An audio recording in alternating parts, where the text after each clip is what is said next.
We start with some breaking news. A scary scene on the tarmac in Orlando. A Delta Airlines flight caught fire and forced passengers to evacuate by emergency slides.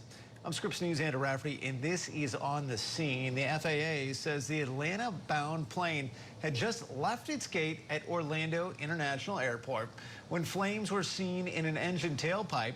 Flight crews helped the 282 passengers get out of the plane. Delta apologized for the incident and said it will help its customers get to their destinations.